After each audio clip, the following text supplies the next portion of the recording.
नमस्ते दोस्तों। आज हम बात करेंगे एपीजे अब्दुल कलाम द्वारा लिखित एक पुस्तक इग्नाइटेड माइंड्स के बारे में। इस किताब में कलाम सर ने हमें वो बातें बताई हैं जिससे हम अपने और अपने देश के युवा के माइंड्स को इग्नाइट कर सकें। तो आइए हम उन सारे पॉइंट्स को जानें। पहला, एक कॉम्पिटिटिव माहौल।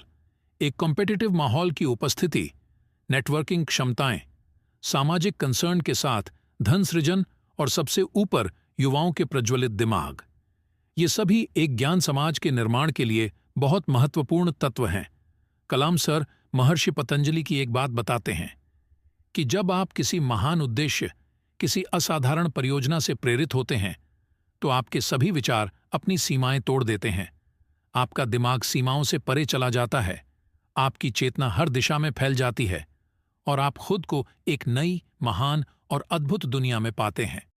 सुप्त शक्तियां, क्षमताएं और प्रतिभाएं जीवित हो जाती हैं और आप अपने आप को उससे कहीं अधिक महान व्यक्ति पाते हैं जितना आपने कभी सपने में भी नहीं सोचा था।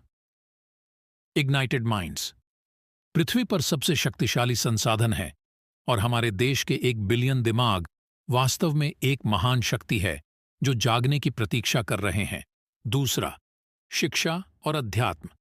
सफलता के लिए हमें शिक्षा के साथ अध्यात्म को भी जोड़ना होगा। आत्मबोध ही केंद्र बिंदु है। हम में से प्रत्येक को अपने हायर सेल्फ के प्रति जागरूक होना चाहिए। हम एक महान अतीत से एक भव्य भविष्य की कड़ियां हैं। हमें अपनी सुप्त आंतरिक ऊर्जा को प्रज्वलित करना चाहिए और उसे अपने जीवन का मार्गदर्शन करने देना चाहिए। रचनात्मक प्रयासों में लगे ऐसे दिमागों की चमक इस देश में शांति, समृद्धि और आनंद लाएगी। हमारा आध्यात्मिक ज्ञान हमारी ताकत रहा है।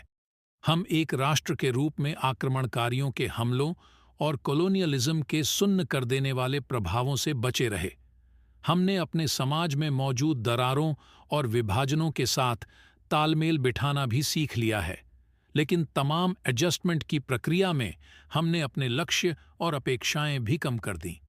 हमें अपने व्यापक और ब्रॉड दृष्टिकोण को पुनः प्राप्त करना चाहिए और अपने जीवन को समृद्ध बनाने के लिए अपनी विरासत और ज्ञान का उपयोग करना चाहिए। यह तथ्य कि हम तकनीकी रूप से आगे बढ़े हैं, आध्यात्मिक विकास को नहीं रोकता है। हमें अपनी अंतर्निहित शक्तियों के आधार पर विकास के अपने मॉडल को घर घर विकसित करने की आवश्यकता है। तीसरा, विजन का महत्व। दृष्टि मन को प्रज्वलित करती है। भारत को जे.आर.डी. टाटा जैसे दूरदर्शी लोगों की जरूरत है। विक्रम साराभाई, सतीश धवन और वर्गीस कुरियन ऐसे कुछ नाम हैं जो मिशन मोड कार्यक्रमों में एक पूरी पीढ़ी को शामिल कर सकते हैं, जिससे पूरे देश को लाभ होगा। चौथा, अपनी स्थिति को जोखिम में डालें। मुझे एहसास हुआ कि अगर कुछ दांव पर लगा हो तो इंसान का दिमाग प्रज्वलित हो उठता है और उसकी कार्यक्षमता कई गुना बढ़ जाती है। चुनौतियां अवसर लाती हैं। एक बार जब कोई कार्य चुन लिया जाए तो उसमें डूब जाना चाहिए। या तो आप सफल होंगे या असफल। यह जोखिम हमेशा बना रहेगा। इससे आपको हतोत्साहित नहीं होना चाहिए।